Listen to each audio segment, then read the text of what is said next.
Direction Namur en Belgique wallonne, à quelques mètres du centre-ville, la prison et ses 204 détenus. Le bâtiment a été construit en 1876, ce qui en fait l'un des établissements pénitentiaires les plus anciens du royaume. C'est ici que nous rencontrons Dimitri, un détenu en fin de peine. Il nous accueille dans sa cellule, très confortable. D'abord, il y a l'ordinateur, la télévision primordiale pour regarder des émissions sur les animaux. Non, tous mes cours sur les étagères, cours de cuisine, il y a des cours d'anglais, il y a des cours d'informatique et de la gestion. La guitare, important. Des cours aussi qui ont été donnés ici à la prison de Namur, des cours de guitare.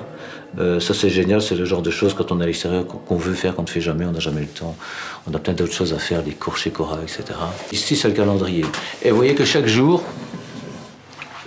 c'est barré d'un trait très déterminé rouge. Et alors, c'est étonnant, j'ai pas barré le 10. Vous voyez, je suis en train de m'acclimater. Dimitri n'a pas hésité une seconde lorsqu'on lui a demandé de témoigner à visage découvert. Pour lui, le floutage est une hérésie. Je pense que c'est antidémocratique. Si quelqu'un a envie de s'exprimer à visage découvert, il a le droit de le faire. C'est pas parce que dans une période de sa vie, il a un statut de détenu qu'il perd les droits simplement à s'exprimer, et à s'exprimer évidemment à visage découvert, puisqu'il persiste et signe quelque part avec le visage découvert.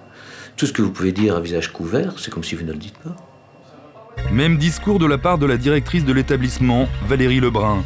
En Belgique, si un détenu a donné son accord, il peut témoigner à visage découvert et Madame la directrice trouve ça totalement normal.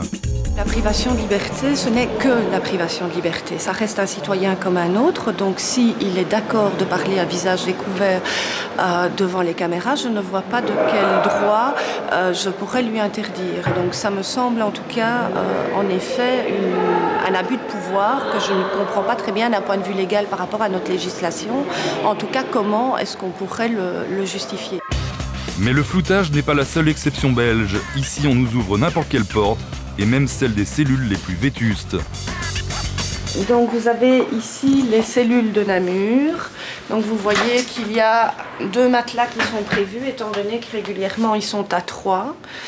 Avec une petite toilette et un coin, un évier avec de l'eau froide. Et donc il faut compter qu'ils sont 22 heures sur 24 dans une cellule comme ceci quand ils sont en préventif, puisqu'ils ont droit à 2 pré au point. La télévision est importante, je regarde beaucoup la télévision. La télévision est pratiquement constamment allumée et il faut savoir également que c'est souvent source de conflits parce qu'ils ne veulent pas regarder les mêmes reportages et c'est souvent source de tension au moment des matchs de foot.